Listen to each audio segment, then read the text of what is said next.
ಅವರು ಕೂಡ ನಮ್ಮ ರಾಜ್ಯದ ಒಂದು ಆಸ್ತಿ ಅಂತ ಹೇಳ್ಬೋದು. ಭಾಳ ಸರಳ ವ್ಯಕ್ತಿ. ನಾನು 4-6 ಸಂದರ್ಭದಲ್ಲಿ ಕಾರ್ಯಕ್ರಮಗಳಲ್ಲಿ ಅಲ್ಲಿ ಇಲ್ಲಿ ಭೇಟಿ ಮಾಡಿದ್ದೇನೆ. ಭಾಳ ಸರಳ. ಅಂಥ ದೊಡ್ಡ ಕುಟುಂಬದಿಂದ ಬಂದರೂ ಕೂಡ ಅವರ ಶರೀರದಲ್ಲಿ ಒಂದು ಕಣದಷ್ಟು ಕೂಡ ಅಹಂ ಅನ್ನೋದಿಲ್ಲ, ಅಥವಾ ಒಂದು ಪಾಪ್ಯುಲಾರಿಟಿಯ ತಲೆಗೆ ಹೋಗಿಲ್ಲ ಅವರಿಗೆ. ಅತ್ಯಂತ ಸರಳ ಜೀವಿ, ಸ್ನೇಹ ಜೀವಿ ಮತ್ತು ಭಾಳ ಒಳ್ಳೆಯ ವ್ಯಕ್ತಿತ್ವ ಇರತಕ್ಕಂಥ ಮನುಷ್ಯರು. ಅವರು ಕೂಡ ಚಿಕಿತ್ಸೆಗೆ ಪಡೆದುಕೊಂಡು ಹೊರದೇಶದಲ್ಲಿ ದೇಶಕ್ಕೆ ಮರಳ್ತಾ ಇದ್ದಾರೆ. ಮತ್ತು ಅವರ ಕಾಯಿಲೆಯೂ ಕೂಡ ಭಾಳ ಗಂಭೀರವಾಗಿರ್ತಕ್ಕಂಥ ಕಾಯಿಲೆ.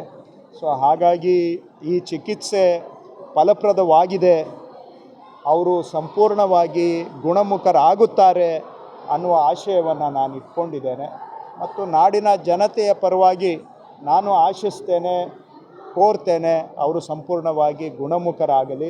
ಯಾಕಂದರೆ ಅಂತಹ ಒಳ್ಳೆ ವ್ಯಕ್ತಿತ್ವ ಇರತಕ್ಕಂಥ ಮನುಷ್ಯರು.